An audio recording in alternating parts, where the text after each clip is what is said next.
Rai to boga tingwang to di je thon ki we azan sai Singambou Thiumai elinga suwe to hai Liangmai Christian Fellowship Bangalore ka praise and worship leader come music secretary je singam me kyuju New Hope Children's Home ka warden comes ministry as nya je thank you me and I didn't care about la bom the sai the value of church community the bolan bom la den khai nei Genesis chapter 1 verse 26 ka tingwang na din let us make man in our own image teja somnya khatchibo rawang hasina alito pulun kungap se dam khai triune God Trinity ku ngam kam se ga alin masancha jingo lowe samai na aliu to haisi gandam hi na rong asone dali tingwang hasina unique to the tam chit je puli to mo wang je long na le dam khai bi ye teja po bang mui ga sunu community masa arong bo pom teja arong bo ti wa si teja adam kadi if iden kreng ga sunu teja sumi bo we te bo den kan ni ali sama na to dam khai bo si de lo teja sai identity zo zo community teja pom ka teja wang arong zo to thon kyu za ko hom za ken di ga long khai na leng te za wahi na rong ma sum de unique te za mai na to si purpose zo dam khai te bo den khai ni in kyu san za church te bo hai si de lo te da sai church te bo hai si not necessarily the building church te bo si great like us ecclesia the call of ones kadi the holy people of God the body of Christ te za Ephesians chapter 1 verses 22 kadi 23 ga yani masang all the way church te boy si nang I si se ki to si make we are the church the body of Christ de den kan nge thai nai the value of church community te bolang ga I palam batai te ja den kan nge right to boka walk with God Christian mai khat te ja Krista ko ga randu bo do lo mi mai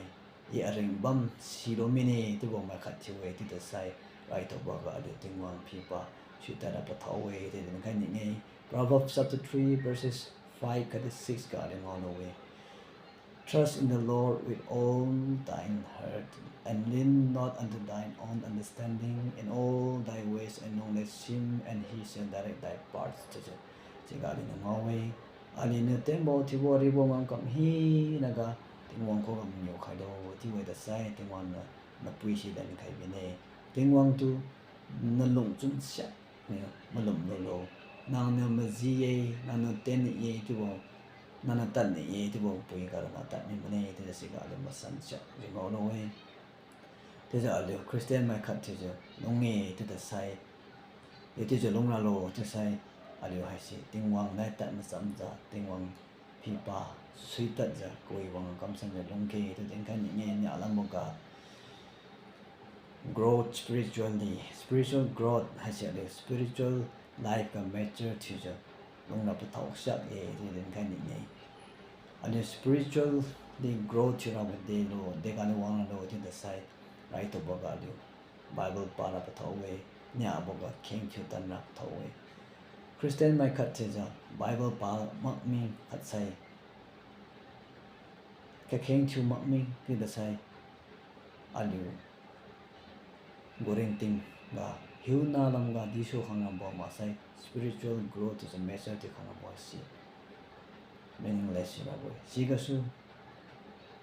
Christian mai khat chu we to the sai ali ha si bible pa the king chu matan ja hoi bong kam ja long la matan ke te den kan ni Daniel ha si no king chu man sum me pa ni Babylonian mai go Jari mai benga kau khai mi moga bây para ring bora wang to ko mo de nga sen ko malum si khen mi ma ke give up themi ma ke e mai ne ten no kam no ti lo sa lo ti boga para bây kau khai mi ma ke lung tan cho chap do bo de nga sen o ra thoi tan mo be nga sen pa si kanam boga so wang thi lo we to bo ale ma thi ne ngo lo we bây Christian ma khat chui te da sa adam balum tan san ja ma sai Bible pa ja keng chi wa si Daniel kum ja kemi mazo ada malum tanjo ungsang ge te boden kan ini pesum bawa desai fellowship to build up the community fellowship wang arong bawa hasi ale koga bageng bam sang bam me church ka hasi na samai ke ka khatu silowe ka go malum masai ka go khairili ka go lungji bam baw lung hasi te ti lo te bo alu silowe te ja phom khat te ja fellowship bam ra baw wang arong baw ka khat ko ga krista ga skin te bo hasi bageng bam sang bam me te bo den kan ni ida madai boga kanam to boga moral value church ga hasin ale Christian ethics asa katam baw ale Christian ma go behaviors mangsai responsibility for the community as a whole church ga hasin ale develop Thiumai church ga hasin wahina se offer Thiumai the Christian mai khat chija ale no Bible ngani ni ngawlowe ten rabo tiu rabo sak rabo tiu lakbo sak mak rabo tat mak rabo kamane ten mane ti bole mai ti ngawlowe ti ale Christian ma kathi we ti the sai ale go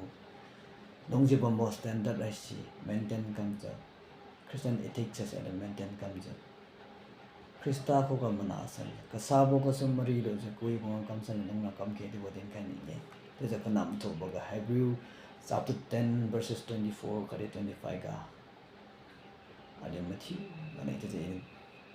papat khani lang phang ga sa aliu khat new khat tu man nang khai ju khat new khat tu lung sa bo len ju ko wi kamra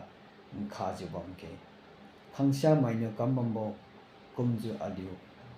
wang arong bao sau mi do ke rapiu ting mixi na wang min de je bo si lo je ade khat ni khat tung ke je ka chu kha je bam ke te bo hai aga ma san cha ja ade ngo lo we je ade ne ko wi bong kam bong ka khat ni khat to ku su khai san je rapiu krista wang la ma the na ga khat ni khat to encourage to khai san ko wi bong kam bong ka mai ni wang arong je ko wi bong kam bo bo kum je ade ha si kam som az bang ke te bo den kan ni te te den kan den ki je den kan mi ne den to mo ma se ko kha le den ba mi ga yeng bang bo la ken kha ni den ba ba me te sai ma thiu na na ning ji kha de te se den kan ni nge ton ki we